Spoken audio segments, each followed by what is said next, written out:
Welcome to the Bounds Farm here on the outskirts of Faversham. It's the 1st of April and we're standing among Henry Bryant's asparagus rows that in a month they'll be cutting, and they cut with a knife that goes below ground, as Henry will tell us later, I'm sure. And I'm joined also by Stefano Cuomo, who runs Macknade's Fine Foods in Faversham, which is an exceptionally good large farm shop, and shortly to be enlarged even further, and we're all looking forward to that in the town. And we're running this little preview to encourage you to come to Faversham, to come to the food festival and see all the wonderful produce that is around here, and come back, and then when you're at home, go in your shops and ask for Faversham asparagus produce. Now, I know nothing about farming, and I know even less about asparagus, so largely this conversation is going to be between the man who is taking the product from the farmer and selling it to the public, and there'll be things that you watching don't understand, and I won't understand them either, so hopefully I'll ask the questions in your mind. Guys, it's yours.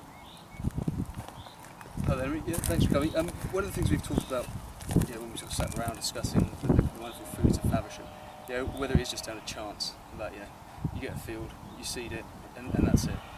From a retailer point of view, I'm very aware that there's an awful lot more that goes into it from the farming side of it, but I think often that gets overlooked, and that's something we want to sort of explore with the sort of Faversham Food Festival, sort of the aspects that go into the produce that comes out of the land in and around Faversham. Well, I think with all the crops, any crop or livestock, anything to do with farming, the more care and effort you put into it, the better it will respond. Everything responds to being looked after properly. In the case of asparagus, it's trying to keep it weed free and making sure that the ground is well drained, the nutrients are at the right level, and that we keep it cut on a regular basis. If you don't cut it regularly, then the top of the asparagus spear starts to blow, as we call it. It's go to seed, and then it's not really acceptable. And going back to that idea of the nutrients, again, another discussion I've had is this idea that depending on where the asparagus is grown, you will get a taste profile. The provenance will almost shine through. Out more on the coastal areas, you'll get almost a saltiness, whereas a sweeter aspect comes through on these hills a little bit further out from Faversham. Again, that's my personal opinion. I thoroughly enjoy your asparagus, and I think it has that sweetness to it that other asparagus doesn't have. I think that is correct. And of course, the other thing with asparagus particularly is the fresher it is, the better it tastes. Of that I'm absolutely convinced. And obviously we're just a few miles down the road from Macknade, and you get it pretty fresh. Straight through in, yeah, absolutely. And again, from a thickness point of view, again, I think I see it from the retailer side of view. We'll get wonderful sort of baskets coming in from the field, varying different sizes. And again, that discussion comes out: is there a difference between the thinner, the thicker? Why is one thinner than the other? Is that just dependent on the quality of the picker? Do you think that a certain gauge, a certain thickness has a better quality, or is it? I don't think there's probably a lot of difference in the taste between the thick and the thin, but everybody seems to have their preference, and some people want it really thin and some people want it as thick as it can possibly be, and all stations in between, but people have very fixed ideas about which is the best. I tend to find that the thicker ones are chewier.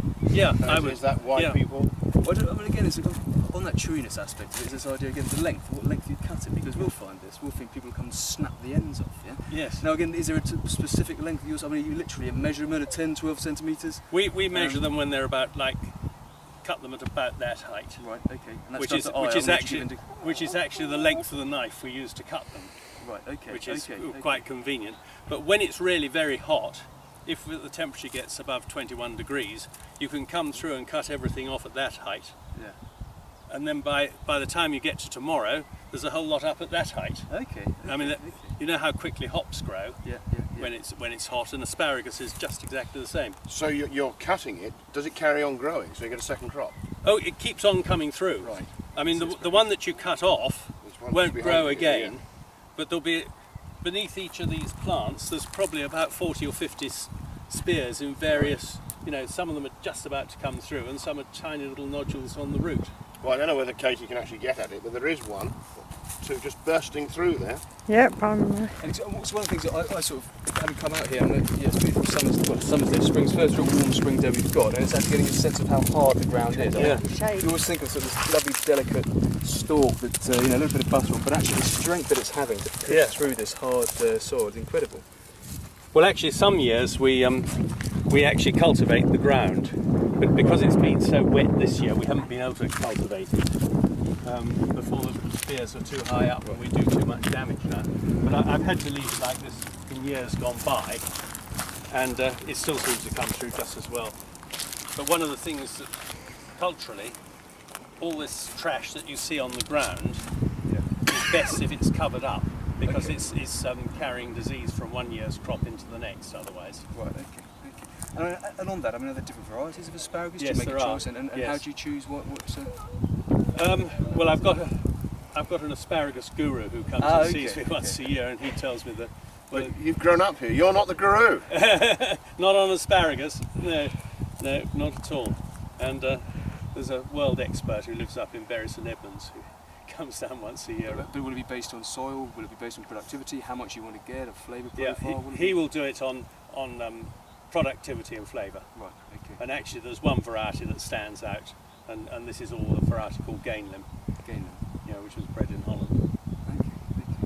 But there are some varieties that are being pushed that come from America and places, and well, they're just nowhere near. It's noticeable because I've tried earlier season asparagus, and it's clearly a different variety, and it comes earlier than yours will, but the flavour's not there. It's not there, It'll have a Yeah. crunch to the actual stalk, Yeah. but there isn't that, again, that's that sweetness. That's it's not, right. So no, there is a clear difference in eating quality. Now, do you cook it yourself then? Absolutely, yeah. How do you cook it? Actually, the way I like it best is just straight boiled with melted butter. We've tried all sorts of recipes over the years, but we seem to come back to the Yeah. Okay. No, it's more. And actually, the easiest way to do it is in a frying pan. We've found. Okay, well, just butter in.